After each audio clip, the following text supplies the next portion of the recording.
गोमती राजपूत, आप देख रहे हैं सच का कारवां न्यूज़। गाजियाबाद के मुरादनगर विधानसभा के रेवड़ी रिवाड़ गांव के रहने वाले विनोद कसाना जी पैसे से बिल्डर व समाजसेवी कार्यकर्ता हैं। विनोद कसाना जी ने बताया कि मैं अपने गांव में ब्लड डोनेशन कैंप लगाता हूं, आई चेकअप कैंप लगाता हूं और बच्चों को खेल कूद में उनका उत्साह बढ़ाता हूं। आज समाज में कोरोना जैसी महामारी जो चल रही है, इस महामारी में मेरे पास बड़ा दुख की खबर है। Lottery club senior Vinod Bansal ji का निधन हो गया। मुझे ये जो समाचार मिला है वह इसलिए मिला है क्योंकि मैं भी लॉटरी क्लब इंटरनेशनल से जुड़ा हूँ। मुझे बड़ा दुख हुआ और मुझे इस बात का भी बहुत अफसोस है कि हमारे मुसलमान भाइयों की ईद का त्यौहार था। ईद के त्यौहार के दिन मैंने देखा कि हर गली में सन्नाटा व दहशत फैली हुई है।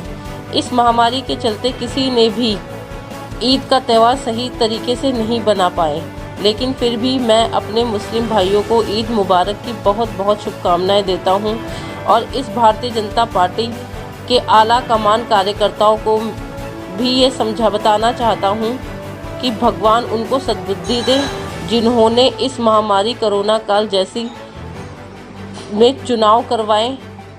उन्होंने जो कोरोना फैलाया, इससे बड़ी दुखद घटना प्रकट हुई। मैं विनोद कसाना आज इतना अफसोस कर रहा हूँ कि जिन के साथ हम वार्ता बैठक करते थे, आज कितने भाई हमारे बीच में नहीं हैं। ईश्वर से प्रार्थना है कि ये कोरोना जैसी महामारी जल्दी ख़त्म हो और देश में खुशहाली आए। एक खास रिपोर्ट पप्पन ठाकुर की। धन्यवाद पत्रकार भाइयों, आप आज यहाँ मेरे एक निवेदन पर आए और आज मैं आपको आज कुछ अपने बारे में बताना चाहता हूँ। मेरा नाम विनोद कसाना है। पेशे से मैं रियल इस्टेट से जुड़ा हूँ, बिल्डर का काम है। नोएडा में रहता हूँ और मुरादनगर विधानसभा में मेरा गांव है रेवड़ी रेवड़ा। और मैं पिछले काफ़ी समय से समाज के कार्य कर रहा हूँ और मेरा शौक़ है।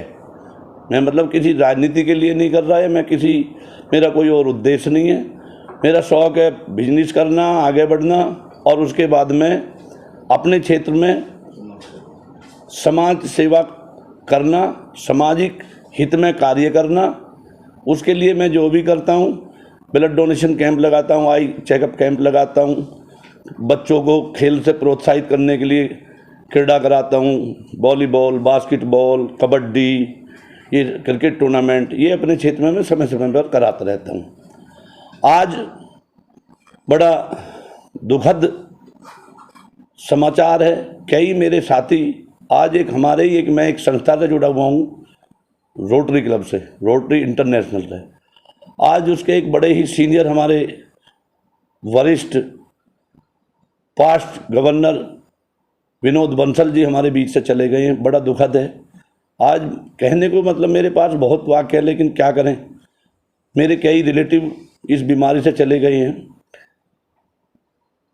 आज ईद है, कितना पावन त्यौहार है आज, लेकिन कहीं रौनक नहीं है। ईद की कहीं भी रौनक नहीं है। गलियां सूनी पड़ी है, लॉकडाउन है, लोग अपने घरों में कैद हैं, ना कोई किसी से मिलने जा रहा, ना कोई किसी से मिलने आ रहा। नहीं, ईद पे आप देखते थे बाज़ारों में इतनी रौनक होती थी, रिश्तेदार एक दूसरे को गले मिलते थे, घर आते थे, बधाइयाँ देते थे। मैं आज आपके माध्यम से, चैनल के माध्यम से तमाम अपने मुरादनगर विधानसभा क्षेत्रवासियों को ईद की मुबारकबाद देता हूँ। हाथ जोड़ के उस अल्लाह से, उस ईश्वर से प्रार्थना करता हूँ कि इस बीमारी को जल्द से जल्द ख़त्म करे और इस भारतीय जनता पार्टी को के सीनियर लीडरों को एक शुद्ध बुद्धि दे कि जिन्होंने ये देश गर्त में पहुँचा दिया एक चुनाव करा करके, जो कि अभी स्थिति चुनाव की नहीं थी। जब उन्हें पता था बीमारी चल रही है, बीमारी है, उनके पास वो एजेंसियां हैं, उनके पास वो डॉक्टर्स हैं जिनको पता था कि बीमारी चल रही है, बीमारी बढ़ने वाली है, फिर भी चुनाव करा करके ये देश मौत के मुंह में झोंक दिया। नहीं होता चुनाव 6 महीने बाद हो जाता, कोई ज़रूरी नहीं था चुनाव अभी हो, लेकिन क्या करें, उन्हें तो केवल सत्ता चाहिए, सत्ता में वापसी चाहिए, सत्ता उनके पास रहेगी, भगवान है वो तो कुछ भी करा सकते हैं, गड़बड़ करा सकते हैं। आज कितनी मौतें हो चुकी हैं इस बीमारी से। मैं पुनः भगवान से, ईश्वर से, अल्लाह से, उस भोलेनाथ से ये प्रार्थना करूँगा कि इस बीमारी को जल्द से जल्द ख़त्म करे और इस देशवासियों को इन पे रहम करे। और मैं पुनः जो है अपने पूरे मुरादनगर विधानसभा और पूरे क्षेत्र और पूरे देशवासियों को ईद की शुभकामनाएं देता हूं। ईद की बहुत बहुत शुभकामनाएं। और आप सब दुआ करता हूं कि अगली ईद पूरे हम जोश होश से बहुत अच्छे उम्दा तरीके से मनाएंगे।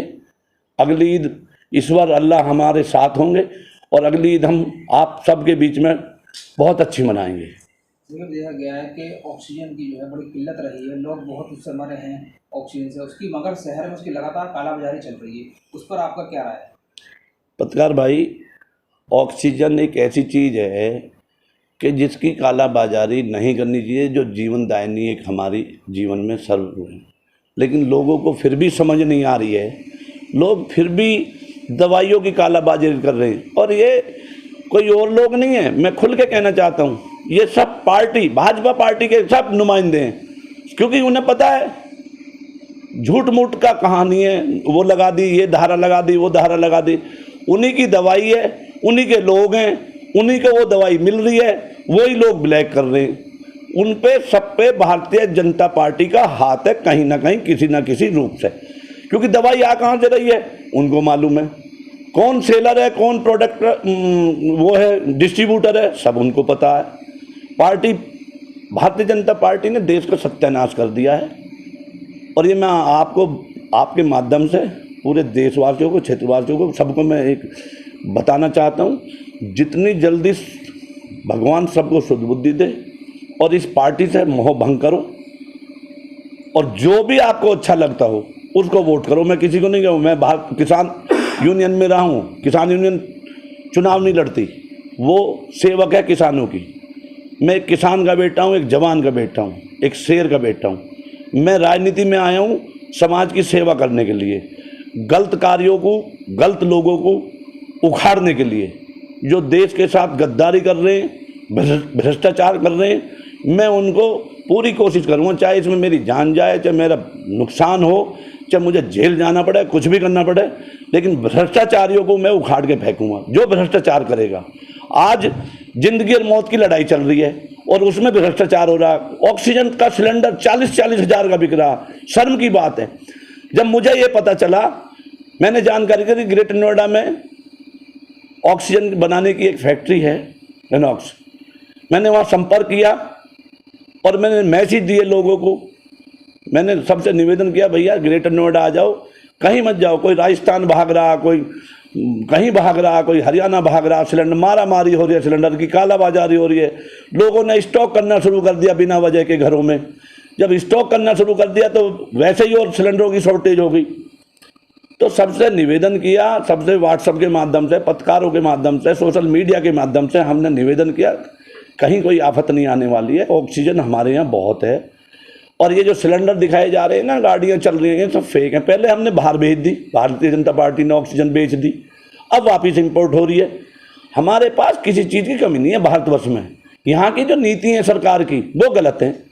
वो उस तरीके से वैक्सीन का भी ऐसे इस्तेमाल किया जा रहा है, ऐसे बंटवारा हो रहा है। यहाँ नहीं है, अभी केजरीवाल जी कुछ दिन पहले मीडिया में बता रहे थे, उसका भी सही तरीके से जो वितरण नहीं हो पा रहा है।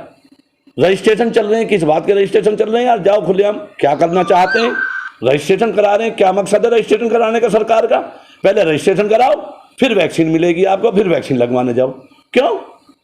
मैं रोटरी इंटरनेशनल से जुड़ा हुआ हूँ, हम पोलियो की दवाई पिलाते हैं। पूरी दुनिया में पोलियो ख़त्म कर दिया रोटरी इंटरनेशनल ने, ये सबको पता है, ये सरकार को भी पता है।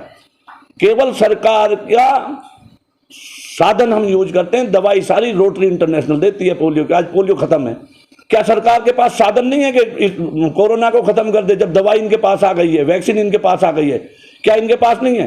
फौज है, डॉक्टर है, इतनी मिलिट्री है, इतनी सेनाएं हैं हमारे पास, 20 तरह की सेनाएं हमारे पास, 20 तरह के हमारे पास लोग हैं जो जाके गांव में जाके कैंप लगाएं, वैक्सीन लगाएं, पर नहीं, रजिस्ट्रेशन चल रही है अभी। तो क्या करेंगे रजिस्ट्रेशन करा के, समझ में ही नहीं आता। सरकार की पॉलिसी फेल है, सरकार फेल है। भ्रष्टाचारियों से मेरा ये सख्ती से ये वो है कि आपको कुदरत माफ नहीं करेगी, आपकी 7 पुश्तें बेकार हो जाएंगी अगर इस महामारी में आपने किसी ने भी भ्रष्टाचार किया। और आज जो ये महामारी के लिए इसमें मदद नहीं की, इसमें तो मदद करो इंसान की। हम इंसान हैं, बचेंगे तो हमारे पास सब कुछ चीज आएगा, फिर कमा लेंगे। मर जाएंगे तो क्या है।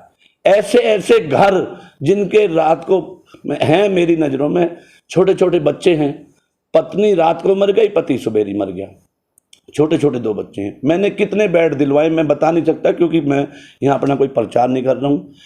मुझे पता मैंने कितने बेड दिलवाए, कितने ऑक्सीजन के सिलेंडर। अभी आप जाके आप पूछो इनॉक्स कंपनी में, मैंने हजारों सिलेंडर भरवाए, लेकिन मैंने कभी किसी व्हाट्सएप पे नहीं डाला, कभी किसी सोशल मीडिया पे नहीं डाला, फेसबुक पे मैंने जो कोई लोग आते गए मेरे पास फोन करते गए, मैं सिलेंडर भरवाता गया। मैं सिलेंडर फ्री, कोई पैसा नहीं, फ्री। फिर जब पता चला कि तो विनोद कसाना लग रहा है, तो एडीएम ने अपने कब्जे में ले ली फैक्ट्री। अब एडीएम के द्वारा भरा, हमने एडीएम से साहब से बोल दिया कि फ्री जानी है, ऑक्सीजन की कमी नहीं। अब वहां इतनी शॉर्टेज कर दी कि वहां सप्लाई होनी बंद होगी। पहले आ रही थी 10 टैंकर, अब आ रही है 5 टैंकर। तो ये सरकार की विफलताएं हैं। सरकार जो है बिल्कुल इस समय फेल है। भारतीय जनता पार्टी बिल्कुल फेल है। इससे जितना भी जल्दी भारतीय लोग अपना मोह भंग कर लेंगे, उतना ही देश को बचाएंगे। देश हित में आना है तो भारतीय जनता पार्टी को देश से भगाना है। बस मेरा ये सभी देशवासियों से, सभी क्षेत्रवासियों से, अपने मुरादनगर विधानसभा वासियों से ये हाथ जोड़ कर निवेदन है, कर्मठ प्रार्थना है कि भारतीय जनता पार्टी को भूल जाओ।